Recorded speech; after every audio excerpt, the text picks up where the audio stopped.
Thank you very much. And I beg to move that this House has considered the effect of funding reductions to the police and fire and rescue services. It's a pleasure to serve under your chairmanship, Mr Hosey, and I would like to declare an interest. I am a member of a number of trade union groups, including the FBU parliamentary group, and I would like to start by placing on record my appreciation and gratitude to our police officers, firefighters and indeed NHS staff, and I'm sure those sentiments will be shared by all members in this House. Yeah. The focus of this debate, Mr Hosey, relates to the funding of the police and fire service, as pressures affecting these services in my constituency have been more acute in recent months. However, this in no way seeks to downplay the funding challenges facing our health service, and in particular the ambulance service, in many respects facing similar pressures. The last Labour government had a well-known policy, kind of a catchphrase, tough on crime, tough on the causes of crime, and had a proud record. Indeed, finance, resources and police numbers were all increased. Being tough on crime wasn't just a slogan, it meant more visible policing, a priority being placed on community policing, intelligence gathering and the detection of crime. I well recall attending PACTS meetings, the police and communities together meetings where there were consultations with community safety partnerships, local priorities were determined, and there was a real sense of partnership.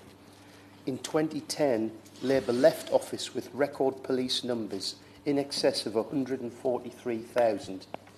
But what we've seen in the last decade has been a systematic reduction in funding and, in fact, what amounts to a downgrading of the police service.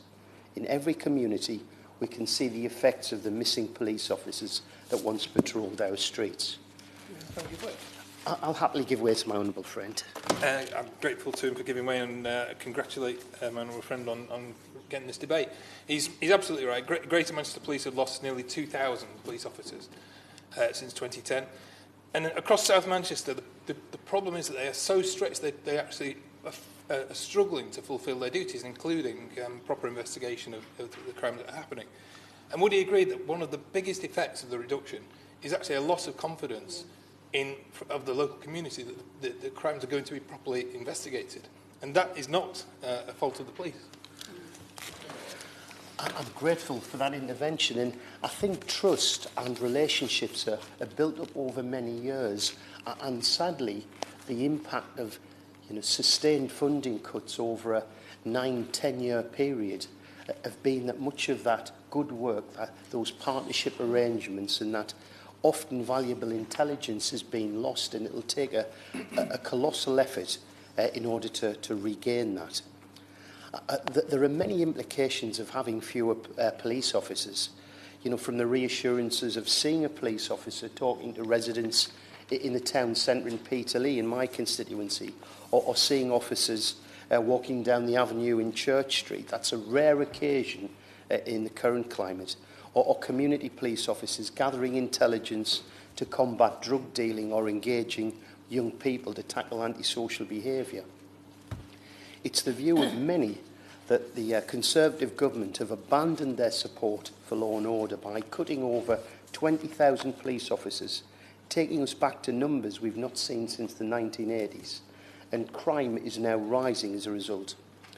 In my own policing area in Durham, the number of police officers is down by 25% since 2010, and we've seen the loss of 360 police officers.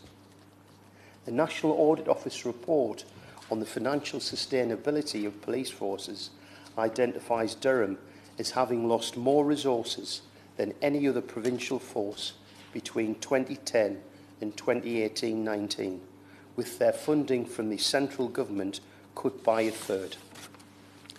I hope the Minister will join me in acknowledging that despite every funding challenge placed before Durham Constabulary, credit must go to our Chief Constable Mike Barton and Ron Hogg, our Police and Crime Commissioner, and indeed all the officers and staff and the support staff of the Durham Constabulary It's been rated as the only outstanding force in the country for the past 3 years and has the highest crime detection rate in England and Wales. They have, really endeavoured to overcome the difficulties they've faced, but nevertheless, it is manifest the fact that we have fewer police officers, and the consequences of that are there for everyone to see. I want to say something, Mr. Hosey, about Grenfell. The County Durham and Darlington Fire and Rescue Service are also experiencing the same financial pressures as the police in my constituency. But before I move on to the circumstances that apply in my constituency, I wanted to make a comment on the programme aired on the Channel 4 Dispatches programme on Monday night. The programme was called Grenfell, Did the Fire Brigade Fail? Unfortunately, the programme had the same flaw as some of the questioning in the Grenfell inquiry. It was blinkered from the wider context of the incident, which led to the dreadful loss of life of 73 people, by focusing solely on the night of the tragedy. On the 14th of June 2017, the London Fire Brigade were confronted with a fire spreading at an unprecedented rate. Their experience and training would have taught them that in a high-rise building, fire would be contained within a flat in an individual concrete unit built in a manner to contain the fire. In such cases, it's clear why a policy of stay put would work. On that night, as the fire developed, the crews on the ground had to make decisions in that moment of pressure, panic and uncertainty. And I would ask everyone to consider in that moment, with a fire spreading rapidly in a completely unexpected manner, with lives being lost in front of you, watching colleagues and friends entering a building in the belief that they may not return, what would we do in those circumstances? Are we to expect a fire chief on the ground to instinctively change established policy and procedures that had been ingrained into the service through training, and to develop new strategies of working on the spot? I feel, Mr. Hosey, to try and scapegoat the firefighters, the men and women who bravely risk their own lives in a service whose existence is the preservation of life, is nothing short of a scandal. And that won't get us any nearer to finding those responsible for the tragedy. In the opinion of many, mine included, the fire service, the firefighters didn't fail. The building failed and the policy failed. Policy fails when faulty and unsafe electrical appliances are not tested. Policy fails when building regulations fail, when substandard windows do not contain the fire. A local authority fails when those cheap cladding that were used to wrap a high-rise building is actually made of flammable materials. Business fails when the company that installed the cladding and the company that produces the cladding do not act when their product fails to meet safety standards. It's easy to attack the fire service for decisions made in a moment of extreme pressure, but at some point, those who made the decisions with time and forethought that placed residents in a dangerous building will have to be held to account. Perhaps that's not for this debate, Mr. Hosey, but I think that programme raised such questions, I felt that I had to place something on the record. I'm offended when the fire service and firefighters are unfairly attacked. It's something I've seen in my own constituency. County Durham and Darlington Fire and Rescue Service are currently consulting on changes as they're trying to manage excessive government cuts, and they've set out a number of options and are asking the public for their views. I've never met a fire chief or a firefighter who does not want to recruit more firefighters. The barrier to recruiting more firefighters is finance that is determined by central government combined with a local authority precept.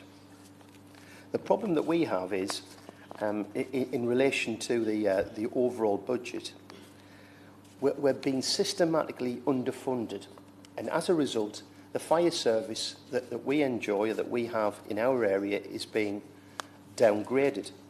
The Minister may disagree, but how can the loss of 11,000 firefighter posts nationally, 1 in 5 posts, be described as anything other than downgrading the service? The scale of cuts to the fire service is nothing more than a national scandal. County Durham and Darlington Fire and Rescue Service have lost 58% of their government funding since 2012.